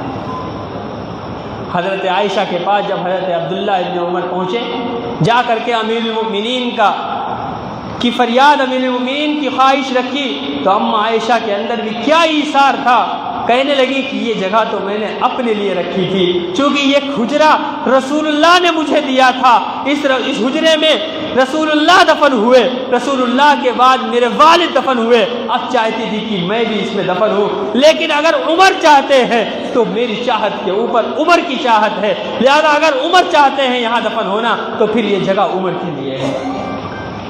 چنانچہ حضرت عمر رضی اللہ تعالی عنہ کی جب وفات ہوئی تو وفات کے بعد پھر حضرت عمر رضی اللہ تعالی عبداللہ، یہ آپ کی وصیت تھی کہ کہیں ایسا تو نہیں کہ حضرت عائشہ صدیقہ نے میری رعایت رکھتے ہوئے جگہ دے دی ہو، اس لیے کہنا جب میری شہادت ہو جائے، میری وفات ہو جائے تو پھر اما عائشہ سے ایک مرتبہ پوچھ لینا کہ اگر وہ جگہ دینا چاہتی ہیں تو دیں، کیونکہ حجرہ ان کا ہے۔ چنانچہ اما عائشہ کے پاس حضرت عبداللہ عمر دوبارہ گئے، عبداللہ ابن عمر کہنے لگے کہ ہم وصیت کے مطابق، ابا نے وصیت کی تھی کہ دوبارہ اجازت دینا، تو اما عائشہ نے کہا کہ جب ہم نے اجازت دے دی تو اب وہی ہے۔ چنانچہ حضرت ابو بکر صدیق رضی اللہ تعالی عنہ رسول اللہ صلی اللہ علیہ وسلم کے ساتھ مدفون ہیں، کل قیامت کے دن جب اٹھیں گے تو 2 پیغمبر ہوں گے ساتھ ساتھ، اور ان 2 پیغمبروں کے ساتھ 2 صحابی ہوں گے۔ وہ 2 صحابی کون ہوں گے؟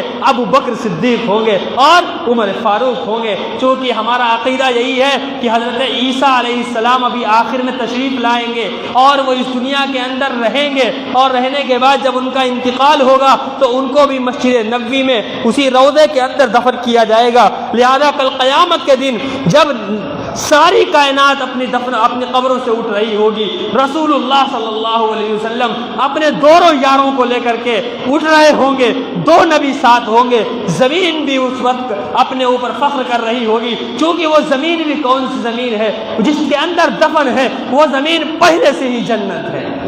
اللہ کے رسول صلی اللہ علیہ وسلم نے فرمایا کہ میرے روضے اور حجرے کے درمیان کی جو جگہ ہے وہ روضۃ من ریاض الجنہ، وہ ریاض الجنہ ہے۔ آج بھی جو لوگ حج پہ جاتے ہیں وہ جا کے دیکھیں گے کہ وہاں ہری دریاں پڑی ہوئی ہیں، جس جگہ میں ہری دریاں پڑی ہوئی ہیں اس کو جنت کی کیاری کہلاتی ہے، وہ جنت کا ٹکڑا ہے۔ اور منہا خلقناکم وفیہا نعیدکم ومنہا نخرجکم تارۃ اخری، اللہ نے اعلان کیا ہے کہ جس زمین سے، جس ذرے سے ہم نے انسان کو پیدا کیا ہے اسی ذرے میں ملاتے ہیں اور پھر اسی ذرے سے اٹھاتے ہیں۔ لہذا صدیق کی پیدائش جو ہوئی ہے وہ جنتی مٹی سے ہوئی ہے، رسول اللہ کی پیدائش ہوئی ہے جنتی مٹی سے ہوئی ہے، عمر فاروق کی جو پیدائش ہوئی ہے جنتی مٹی سے ہوئی ہے۔ لہذا یہ تمام لوگ جنت کی کیاری سے کل قیامت کے دن اٹھیں گے۔ اور پھر حضرت عمر ابن خطاب کی خلافت کا کیا کہنا، جنہیں عناصر اربعہ کے اوپر بھی حکومت حاصل تھی۔ عناصر اربعہ کہ آگ، پانی، مٹی، ہوا۔ آگ، پانی، مٹی، ہوا، یہی چار چیزیں انسان کی تخلیق کے اندر داخل ہیں۔ انسان کی تخلیق کے اندر چار چیزیں، بلکہ اس سے بڑھ کر کہیں گے کائنات کی تخلیق کے اندر بھی یہ چار چیزیں داخل ہیں۔ اس کائنات میں جو بھی بنا ہے آگ، پانی، مٹی، ہوا کے مجموعے سے بنا ہے۔ لہذا یہ چار چیزیں ہیں، آگ، پانی، مٹی اور ہوا۔ ان چاروں چیزوں پر حضرت عمر ابن خطاب کو رضی اللہ تعالی عنہ کو جو ہے بادشاہت حاصل تھی۔ ایک بار مدینہ منورہ میں زلزلہ آیا، اس زلزلے میں حضرت عمر رضی اللہ تعالی عنہ کے پاس ایک درہ رہا کرتا تھا۔ صحابہ کہتے ہیں کہ حضرت عمر کا درہ یعنی کوڑا اور ہم لوگوں کی تلوار برابر تھی۔ آپ کے درے کا جو روب تھا، آپ کو دیکھ کر رسول اللہ صلی اللہ علیہ وسلم نے فرمایا کہ اے عمر، تمہیں دیکھ کے شیطان بھی اپنا راستہ بدل دیتا ہے۔ اس وقت وجود عمر سے شیطان بھاگتا تھا، آج بھی نام عمر سے شیطان بھاگتا ہے۔ اب وہ شیاطین چاہے انسانوں میں ہو یا جنوں میں، حضرت عمر کا نام سنتے آج بھی بھاگتے ہیں۔ حضرت عمر رضی اللہ تعالی عنہ نے اپنا درہ اٹھایا اور زمین پر مارا اور وہ زمین ہلنا رک گئی۔ آج وہ دن تھا حضرت عمر کی خلافت کا، آج کا دن ہے۔ مدینہ منورہ میں کبھی زلزلہ نہیں آیا۔ ایک آخری زلزلہ 3 مرتبہ آنا ہے، وہ قیامت کے قریب آئے گا، امام مہدی کے ظہور کے قبل آئے گا، وہ تو مدینہ میں آئے گا۔ لیکن اس وقت جب وہ نکل چکا ہوگا، دجال نکل چکا ہوگا، دجال مدینے میں داخل نہیں ہوگا۔ مدینے سے باہر ایک جگہ ہے شمال کی طرف، وہاں پر اس کا قصر بن چکا ہے۔ جہاں دجال رکے گا وہ قصر میں جائے گا، اس کا محل بن چکا ہے، وہ وہاں ٹھہرے گا اور مدینہ کے اندر زلزلہ آئے گا، جھٹکے آئیں گے تو جو رسول اللہ والے ہیں وہ مدینہ میں ٹھہرا رہیں گے، جو دجال والے ہیں مدینہ چھوڑ کر زلزلہ کی دہشت سے بھاگیں گے اور دجال کے ساتھی بن جائیں گے۔ صرف وہ زلزلہ ابھی باقی ہے، باقی قیامت تک کوئی اور زلزلہ نہیں آئے گا۔ یہ مدینہ کے اوپر حضرت عمر رضی اللہ تعالی عنہ کا جو درہ پڑا ہے، تو یہ حضرت عمر رضی اللہ تعالی عنہ کی حکومت، آپ کی بادشاہت زمین پر تھی۔ ایک بار ایک گورنر نے لکھ کے بھیجا کہ یہاں دریائے نیل ہے، یہ ہر سال خشک ہو جاتا ہے۔ ہمارا عقیدہ یہ ہے کہ یہاں کے عقیدے کے مطابق لوگ کسی لڑکی کو، کنواری لڑکی کو جب اس کے اندر بھیج دیتے ہیں، جب اسے قتل کر ڈالتے ہیں، تب وہ دریا چلتا ہے، رواں ہوتا ہے، ورنہ اس کا پانی کم ہو جاتا ہے۔ یہ خبر گورنر کو ہوئی، گورنر نے وہ پرچی لکھی حضرت عمر کے پاس کہ یہاں ایک عجیب و غریب واقعہ ہے مصر کے اندر، یہاں تو دریا چلتا نہیں ہے، ہر سال میں ایک بھیٹ مانگتا ہے۔ حضرت عمر کے پاس جب وہ پرچی پہنچی، سوچ میں پڑ گئے اور اس کے بعد دو خط لکھے، ایک خط لکھا دریا کے نام اور ایک خط لکھا اس گورنر کے نام۔ تاریخ میں پہلا ایسا خط ہوگا جو کوئی دریا کے نام لکھ رہا ہو۔ حضرت عمر نے ایک گورنر کے نام لکھا ہے، ایک دریا کے نام لکھا ہے۔ جا کر کے گورنر کو یہ لکھا کہ جو میں خط دوسرا دے رہا ہوں یہ خط دریا کا ہے، یہ جا کے دریا میں ڈال دینا۔ چنانچہ گورنر وہ خط لے کے گیا، جا کے دریا کے اندر وہ خط ڈالا۔ اس خط میں لکھا تھا کہ ہم رسول اللہ صلی اللہ علیہ وسلم کے امتی ہیں، ہم نے آقا سے درس لیا ہے کہ اللہ کے سوا کوئی معبود نہیں ہے، اس دنیا میں فعال لما یرید، اللہ جو چاہتا ہے کرتا ہے، اگر تو اللہ کے حکم سے جاری ہوتی ہے تو پھر تو جاری ہو جا، ورنہ مجھے تیری قطعاً کوئی ضرورت نہیں ہے۔ چنانچہ حضرت عمر کی وہ پرچی گورنر نے جب لے کر کے دریائے نیل نے پھینکی ہے تو دریا 8 ہاتھ اوپر بڑھ کے چلنے لگا۔ حضرت عمر رضی اللہ تعالی عنہ کی حکومت پانی پر بھی تھی۔ اسی طرح ایک بار مدینہ میں کوہ آتش فساں پھٹا، پہاڑ سے آگ نکلنا شروع ہوئی۔ حضرت تمیم داری دوڑے دوڑے چلے آئے، یا امیر المؤمنین ایک بڑی ایمرجنسی ہے، ایمرجنسی کیفیت پیدا ہو گئی ہے، مدینے میں ایک پہاڑ ہے جس سے آتش فساں پھٹا ہوا ہے، آگ نکل رہی ہے۔ حضرت عمر بن خطاب امیر المؤمنین نے اپنا رومال اتارا اور کہا اے تمیم یہ رومال لے جا اور اس رومال سے جا کر کے آگ کو ہکا دے۔ حضرت تمیم بھی صحابی ہیں اور حضرت عمر کی صحبت میں بیٹھے ہوئے ہیں، حضرت عمر کا رومال ہلاتے ہوئے لے جاتے ہیں اور آگ کے پاس جاتے ہیں اور حضرت عمر کے جو رومال سے اس آگ کو ہکاتے ہیں، اور وہ آگ جیسے جانور کو ہکایا جاتا ہے اس آگ کو ڈھکیلتے ہوئے اس سوراخ کے اندر داخل کر دیا جہاں سے وہ نکلی تھی اور بڑا پتھر لگا دیا۔ حضرت عمر ابن خطاب کی حکومت، حضرت عمر خطاب کی بادشاہت جو ہے آگ کے اوپر بھی تھی۔ ابھی جو میں نے واقعہ بتایا حضرت ساریہ رضی اللہ تعالی عنہ کا، تو کہاں حضرت عمر مسجد نبوی میں ہے، کہاں کوسوں میل دور جنگ ہو رہی ہے اور یہاں سے آواز لگا رہے ہیں، آواز وہاں پہنچ رہی ہے، کون لے جا رہا ہے؟ ہوا کے ذریعے آواز پہنچ رہی ہے۔ لہذا جو چاروں چیزوں سے جو کائنات بنی ہے، آگ، پانی اور مٹی، ہوا، ان چاروں چیزوں پر حضرت عمر بن خطاب رضی اللہ تعالی عنہ کی خلافت تھی۔ ہزاروں واقعات ہیں، اگر واقعات حضرت عمر رضی اللہ تعالی عنہ کے بیان کرنا شروع کر دیے جائیں، آپ کی تواضع کے، آپ کی انکساری کے، آپ کی خلافت کی زمانے کے، آپ کے فتوحات کے، آپ کے رہن سہن کے، آپ کے کھانے کے، لہذا وقت حضرت مولانا اشارہ کر رہے ہیں کہ وقت بہت ہو گیا۔ حضرت عمر رضی اللہ تعالی عنہ کا نام آتا ہے تو وقت واقعات ذہن میں ابلتے چلے آتے ہیں۔ حضرت عمر رضی اللہ تعالی عنہ کی کس زندگی کو پکڑا جائے، زندگی کے کس حالات کو بتایا جائے، اس میں آج بھی عقلیں اگر بیان کرنے پہ آ جائیں تو راتیں چھٹی پڑ جائیں گی۔ اللہ تبارک و تعالی ہم تمام کو کہنے سننے سے زیادہ عمل کی توفیق عطا فرمائے۔ حضرت عمر رضی اللہ تعالی عنہ کے نقش قدم پر ہم تمام کو زندگی گزارنے والا بنائے۔ حضرت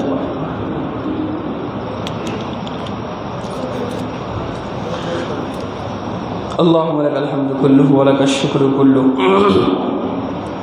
لا أحصي ثناء عليك أنت كما أثنيت على نفسك يا حي يا قيوم برحمتك نستغيث يا حي يا قيوم برحمتك نستغيث يا حي يا قيوم برحمتك نستغيث ربنا آتنا في الدنيا حسنة وفي الآخرة حسنة وقنا عذاب النار وقنا عذاب القبر وقنا عذاب الحشر وقنا من فتنة مسيح الدجال وقنا من فتنة المحيا والممات وقنا من فتنة المحيا والممات لا إله إلا أنت سبحانك إني كنت من الظالمين ربنا ظلمنا أنفسنا وإن لم تغفر لنا وترحمنا لنكونن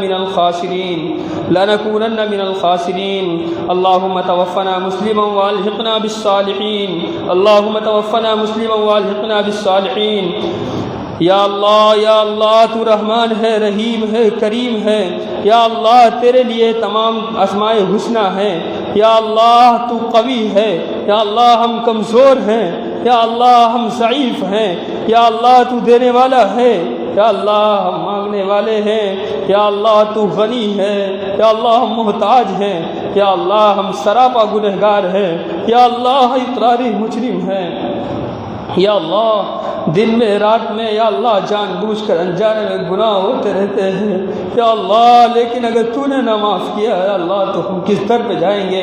یا اللہ ہم تمام کی مغفرت فرما دے، یا اللہ ہم تمام کی مغفرت فرما دے، یا اللہ ہم تمام کی بگڑی بنا دے، یا اللہ ہم تمام کی بگڑی بنا دے، یا اللہ اس بستی میں یا اللہ اسلام کا بول بالا فرما دے، یا اللہ اسلام کا بول بالا فرما دے، یا اللہ اس مسجد کی تمام ضروریات کو پردہ غیب سے پورا فرما دے، یا اللہ دنیا میں جہاں جہاں بھی اسلام و دین کا کام ہو رہا ہے یا اللہ اس میں برکت اور نصرت فرما دے، یا اللہ کام کرنے والوں میں اخلاص عطا فرما دے، یا اللہ یہ جو یہاں کی انتظامیہ ہے یا اللہ اس میں بھی اخلاص عطا فرما دے، کام کرنے کا جذبہ عطا فرما دے، یا اللہ حضرت مولانا کا سایہ ہم تمام پر تادیر قائم فرما دے، یا اللہ تادیر قائم فرما دے، یا اللہ اب تک کی زندگی جیسی گزری آئندہ کی زندگی اپنی مرضیات کے مطابق مطابق گزارنے کی توفیق مرحمت فرما دے۔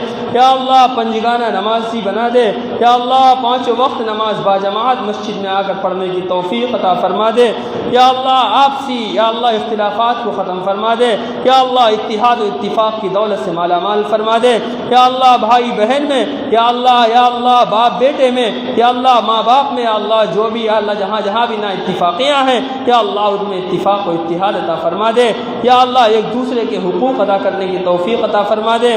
یا اللہ میرے جو بہن بھائی یا اللہ بیٹیاں یا اللہ جو موجود ہیں، یا اللہ جن کے ابھی نکاح نہیں ہوئے، یا اللہ انہیں مناسب جوڑے عطا فرما دے۔ یا اللہ جن کے نکاح ہو گئے ہیں، یا اللہ انہیں اولادیں عطا فرما دے۔ یا اللہ اولاد صالح عطا فرما دے۔ یا اللہ جن کی نرینہ اولاد نہیں ہے انہیں نرینہ اولاد سے نواز دے۔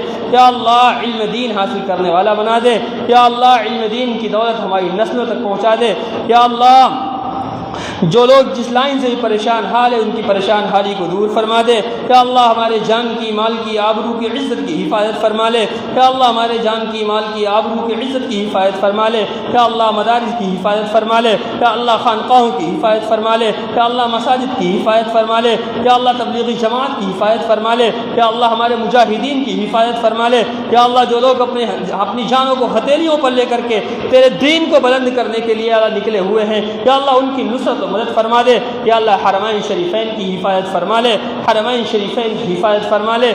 یا اللہ ہم تمام کو حج بیت اللہ کی سعادت نصیب فرما دے۔ یا اللہ نبی کا روضہ دیکھنے کی سعادت نصیب فرما دے۔ آقا کے روضے پر پہنچ کر یا اللہ سلام پیش کرنے کی توفیق مرحمت فرما دے۔ یا اللہ اسباب عطا فرما دے۔ یا اللہ تو بادشاہوں کا بادشاہ ہے۔ یا اللہ تیرے خزانوں میں تو کوئی کمی نہیں ہے۔ یا اللہ تو اگر دینا چاہے تو کوئی تجھ سے پوچھنے والا نہیں ہے۔ یا اللہ تو اگر کسی نہ دے یا اللہ تو کوئی دینے والا نہیں ہے۔ یا اللہ ہم تمام کو یا اللہ حج بیت اللہ کی سعادت نصیب فرما دے۔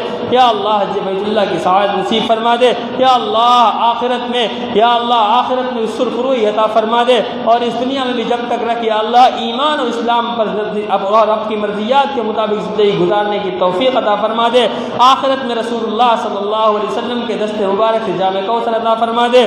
یا اللہ جو لوگ مقروض ہیں انہیں قرض ادائیگی کے اسباب مہیا فرما دے۔ یا اللہ جو بلا وجہ یا اللہ جو لوگ جو اللہ جیلوں میں پڑے ہوئے ہیں، یا اللہ جو ناجائز مقدمات میں جو لوگ پھنسے ہوئے ہیں، یا اللہ ان سے انہیں آزادی عطا فرما دے، خلاصی عطا فرما دے۔ یا اللہ ظالم حکومتوں کو یا تو ہدایت عطا فرما دے، یا تو انہیں نیست و نابود فرما دے۔ یا اللہ یا تو انہیں نیست و نابود فرما دے۔ یا اللہ اسلام کا بول بالا سارے عالم میں فتح فرما دے، سارے عالم میں اسلام کا بول بالا فرما دے۔ یا اللہ اگر زندہ رہیں اور ہمارے سامنے حضرت امام مہدی آ جائیں تو اللہ ہم تمام کو ان کا ساتھ دینے کی توفیق عطا فرما دے۔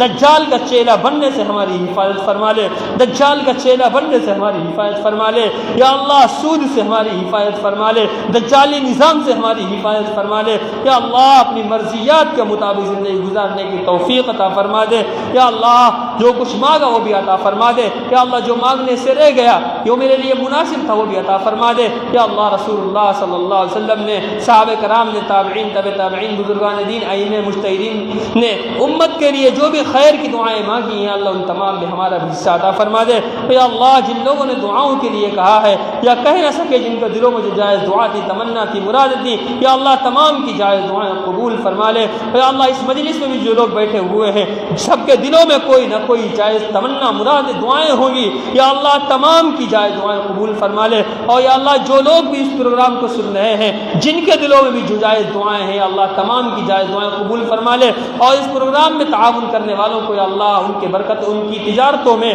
ان کی ملازمتوں میں، ان کے کاروباروں میں برکت عطا فرما دے۔ یا اللہ میری ان ٹوٹی پھوٹی دعاؤں کو محض اپنے رحم و کرم سے اور آقا نبی کریم صلی اللہ علیہ وسلم کے صدقہ طفیل میں قبول فرما لے۔ ربنا تقبل منا انك انت السميع العليم وتب علينا انك انت التواب الرحيم برحمتك يا ارحم الراحمين۔